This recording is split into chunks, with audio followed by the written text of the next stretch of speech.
And I was not what I was required to be in Florida. I was not that. I couldn't be that. When you hear the name Sidney Poitier, words like dignity, integrity, and grace come to mind.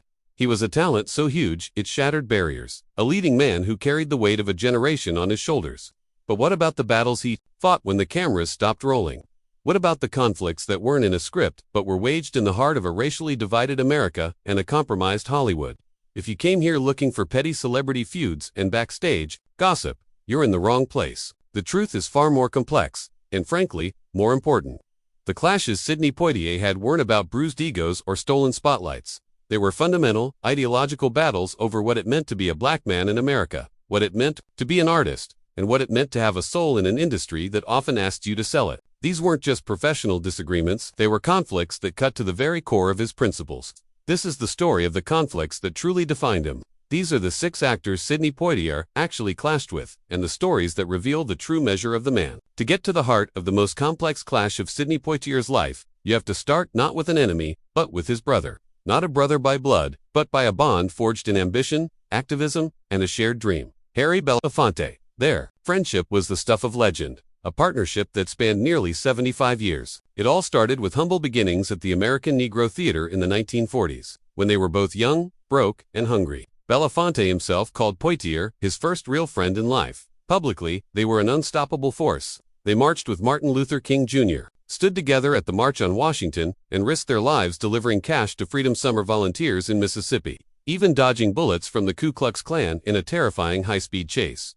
Their success was linked. Poitier became the first black man to win the Best Actor Oscar, Belafonte, the first black person to win an Emmy. As Belafonte put it, for over 80 years, Sidney and I laughed, cried, and made as much mischief as we could. He was truly my brother and partner in trying to make this world a little better. But behind that brotherhood, there was a deep ideological friction. Their clash wasn't about hate. It was about how they fought the fight.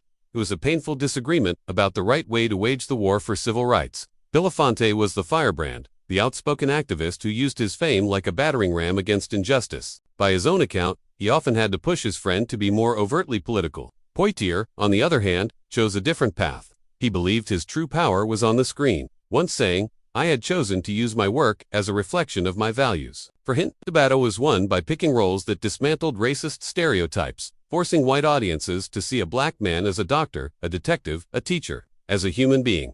This difference in approach created real tension. In his memoir, Belafonte recalls begging Poitier to join him on that dangerous 1964 trip to Mississippi, a hint that Poitier's activism wasn't always as on the ground as Bel. The biggest break in their friendship came after the devastating assassination of Martin Luther King Jr. in 1968.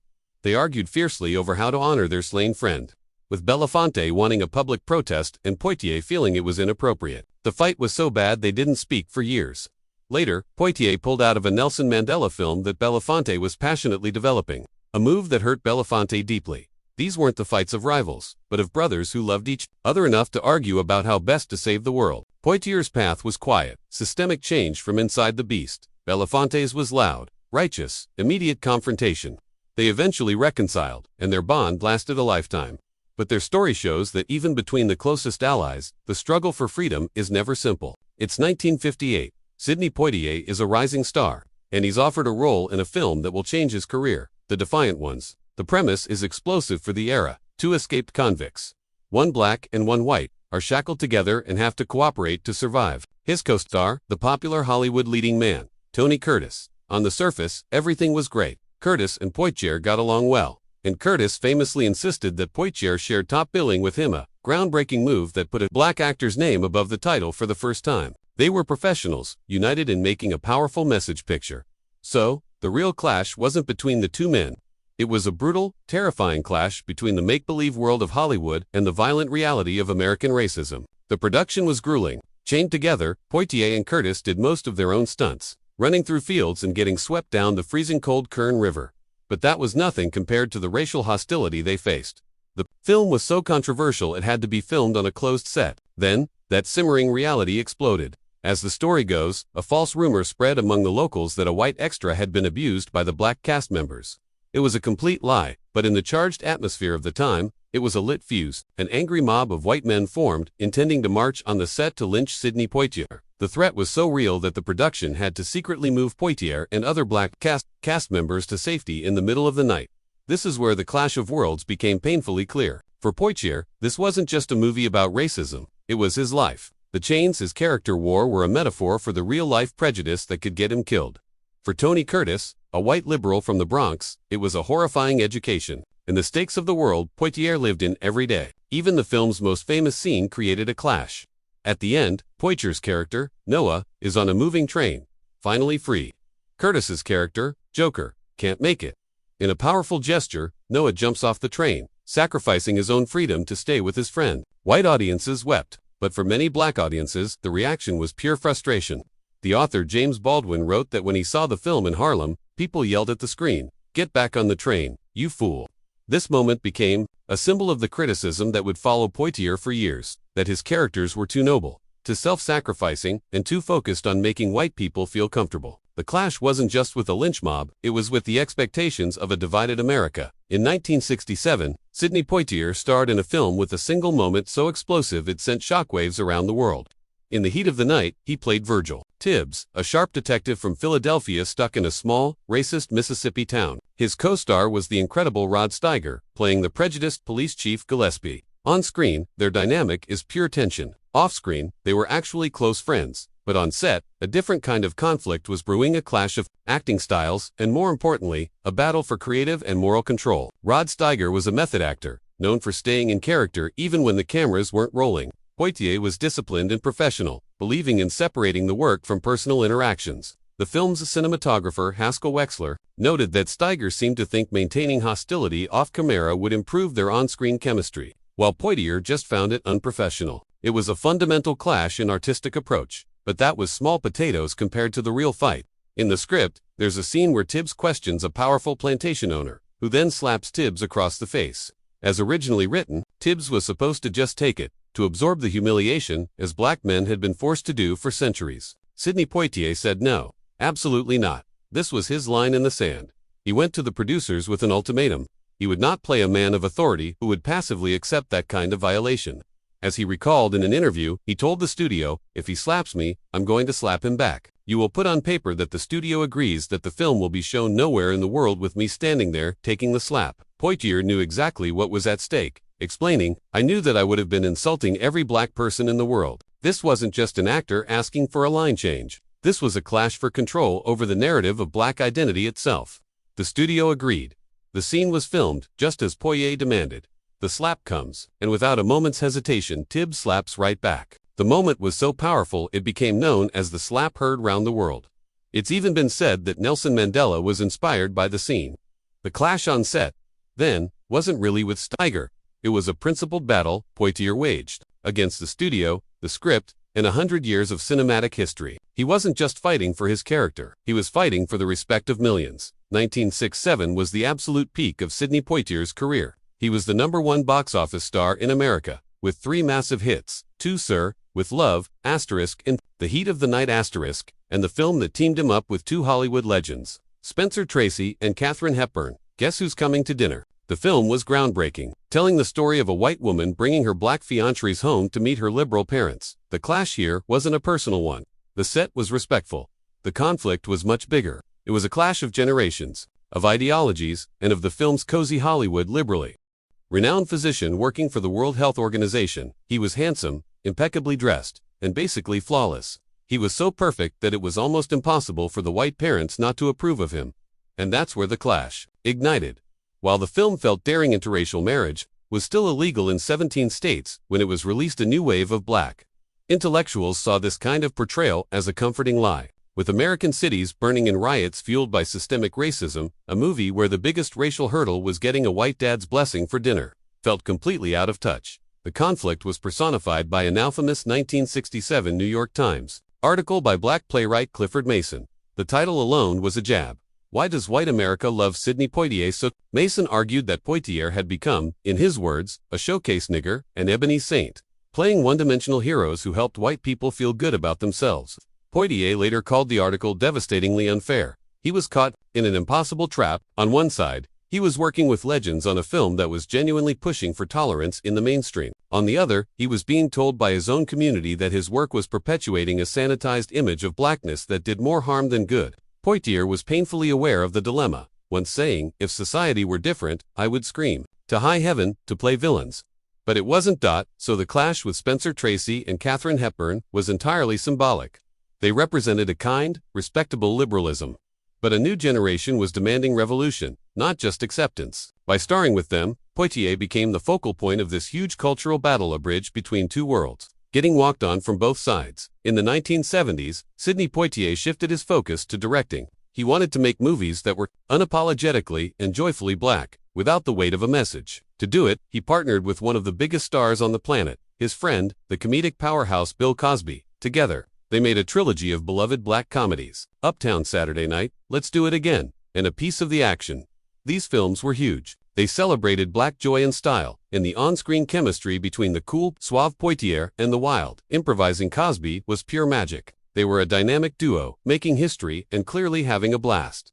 But behind the laughter, a professional clash was brewing, a collision of artistic styles and a subtle fight for control between two industry titans. Poitier, the director, was meticulous. He was disciplined, precise, and focused on the script. He came from a system that demanded perfection, and he ran his set the same way. He was the captain of the ship. Bill Cosby, on the other hand, was a force of nature. His genius was all about spontaneity and improvisation. He was famous for going off script and finding comedy in the moment, which can be a nightmare for a director trying to stick to a vision.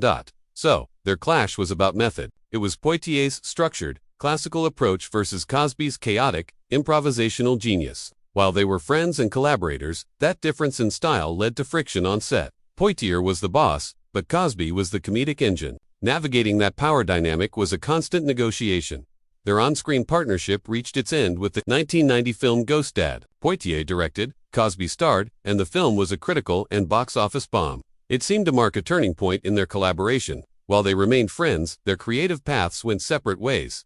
Years later, of course, a much darker shadow fell over their history. When the horrific allegations of sexual assault against Cosby came to light, his legacy was reevaluated. Sources close to Poitier reported that he was terribly disgusted and felt a deep sense of sorrow. It was a tragic end to their story. What began as a clash of artistic styles on a film set was ultimately dwarfed by a devastating clash of morality and character. This brings us to our final clash, and it's maybe the most significant and painful of Poitier's entire life. This conflict wasn't with a co-star, it was with an idea. The sixth and final actor Poitier clashed with was the character of the militant critic, an ideological figure born from the Black Power movement who challenged everything Poitier stood for. This was a battle for his soul. You have to go back to the late 1960s. The civil rights movement was being radicalized, with calls for black power and revolution, not just integration. And in this fiery new landscape, Sidney Poitier, the most successful black man in Hollywood, suddenly became a target. The very qualities that made him a star, his dignity, his grace, his nobility, were now being criticized as a form of submission.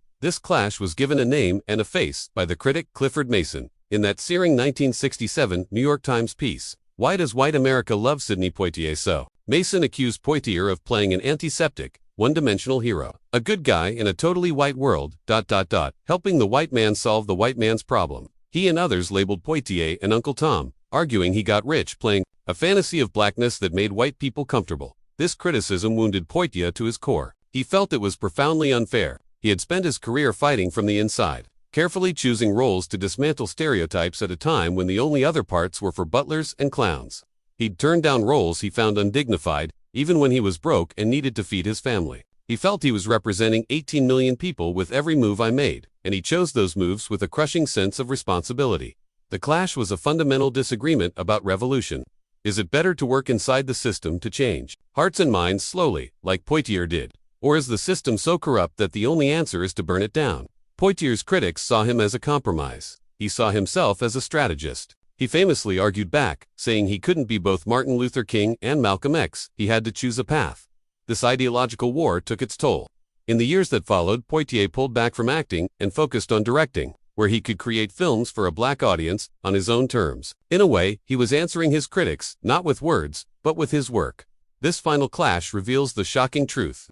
The biggest battles Sidney Poitier fought weren't with his co-stars. They were with the society he was trying to change. He was attacked by racists for being too proud, and then by radicals for not being proud enough. He was a man on a tightrope stretched across America's racial divide, getting shot at from both sides. The question this clash leaves us with is one we're still grappling with today. Was Sidney Poitier a revolutionary who broke down the door, or a compromised figure who made the system comfortable with itself? The truth is, he was probably both. So, the story of Sidney Poitier's clashes isn't about feuds and drama. It's a story of principle and dignity. The battles he fought weren't with the actors standing across from him, but with the invisible forces of racism, the weight of expectation, and the shifting demands of a revolution.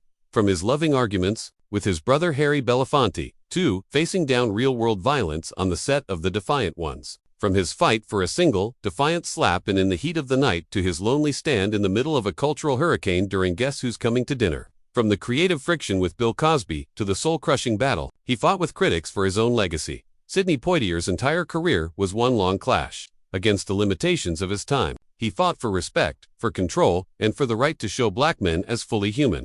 His journey is a powerful reminder that the most important conflicts are rarely the ones that make the headlines. They are the quiet wars of conscience and the principled stands that truly change the world. What do you think? Which of these clashes surprises you the most?